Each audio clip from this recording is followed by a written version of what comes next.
Apa tujuan utama kita berpuasa Ramadan? Yang pertama adalah la'allakum tattaqun. Itu yang paling utama. Ketakwaan, kata para ulama, disebutkan bahwa kita memerlukan puasa di bulan suci Ramadan ini untuk meningkatkan kualitas sekaligus kuantitas ketakwaan kita kepada Allah Subhanahu wa taala. Takwa artinya menjaga diri dari segala sesuatu yang dapat membahayakan kita. Apakah bahaya itu mulai dari dunia ataukah bahaya itu bersifat maknawi yang berupa azab kelak nanti di yaumil qiyamah. Yang kedua, hadir masyarakat rahmati Allah, tujuan puasa ini adalah menjadikan puasa itu sebagai perisai. Perisai untuk apa? Para ulama mengatakan minimal ada 3 hal yang dengan puasa itu kita bisa menghindarkan diri kita. Puasa menjadi perisai yang akan melindungi jiwa kita. Yang pertama adalah masyarakat muslimin rahmati Allah, puasa akan menjauhkan kita, menghindarkan kita dari terjerumus kepada perbuatan dosa. Orang yang berpuasa tidak boleh dia berkata-kata kotor, berkata keji.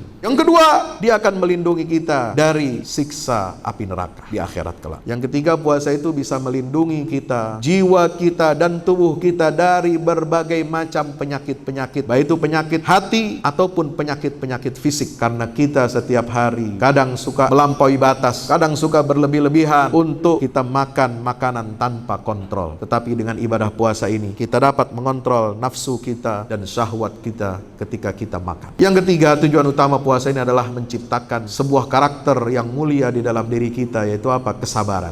Kata Nabi SAW, puasalah kamu dari semua apa yang diharamkan oleh Allah dan tinggalkan kemaksiatan-kemaksiatan itu selama-lamanya. Yang keempat, hadirin rahmati Allah, tujuan utama puasa ini di bulan Ramadan adalah menghidupkan, memuliakan, mengagungkan syiar Al-Quranul Karim. Karena bulan Ramadan tidak dipilih oleh Allah Subhanahu wa taala untuk kita wajib berpuasa di bulan itu sebulan penuh, kecuali karena turunnya Al-Quran di bulan itu. Karena semua wahyu-wahyu yang Allah turunkan, wahyukan kepada nabi-nabi dan rasul, semuanya di bulan Ramadan, tentu dengan hikmah rahasia yang hanya Allah ketahui. Yang kelima, Ramadan tujuan utamanya adalah syahrul jud, bulan kita berderma. Inilah yang dicontohkan oleh Nabi SAW ketika Ibunda Aisyah radhiyallahu anha menyampaikan kabar yang sangat penting kepada kita, bahwasanya Rasulullah adalah orang yang paling dermawan. Dan ketika datang bulan Ramadan, beliau lebih dermawan berkali-kali lipat. Kenapa? Karena pada setiap malam di bulan Ramadan itu turunlah malaikat Jibril untuk mudarasatul Quran, tadarus Quran dengan Rasulullah, menyimak bacaannya Rasulullah, meluruskan dan mengoreksi bacaan dan hafalannya Rasulullah SAW. Sehingga apa? Ina kana yalqahu Jibril fayudarisul Quran. Maka Rasulullah itu ajwad minar rihil mursalah. Karena beliau sangat bahagia dan bangga dengan kedatangan Jibril di setiap malam bulan Ramadan, maka beliau mensyukuri nikmat itu dengan apa? Banyak berderma dan bersedekah di bulan suci Ramadan. Dan kita sebagai umatnya jangan ketinggalan. Karena kalau Nabi bisa mendapatkan kemuliaan, keagungan dari Allah dengan turunnya Jibril setiap malam bulan Ramadan, maka kita pun harus bisa merasakan situasi dan suasana yang sama. Malam-malam hari kita makmurkan dengan membaca Al-Quran, hingga turunlah malaikat-malaikat rahmat akan menyinari kalbu-kalbu kita. Dan ketika malaikat menyinari kalbu kita, turun rahmat Allah Subhanahu wa taala, maka kita mendapatkan kebaikan yang banyak. Dan dengan itu kita bersyukur kepada Allah dengan cara kita berderma setiap harinya di bulan Ramadan. Yang terakhir adalah menciptakan al-ihsas bizamani wal makan. Kita selalu terikat dengan waktu, dimensi waktu dan dimensi tempat. Sama dengan seluruh ibadah di dalam Islam ini terkait dengan waktu. Apakah itu puasa Ramadan, apakah itu sholat, apakah itu haji, apakah itu membayar zakat. Ini menciptakan karakter seorang muslim itu menghargai waktunya. Dia dapat mengoptimalkan waktunya untuk beribadah kepada Allah Subhanahu wa taala. Meskipun waktu kita terbatas, umur kita terbatas, bahkan dinyatakan oleh Nabi SAW, umurnya umatku di akhir zaman ini pendek-pendek, antara 60 sampai 70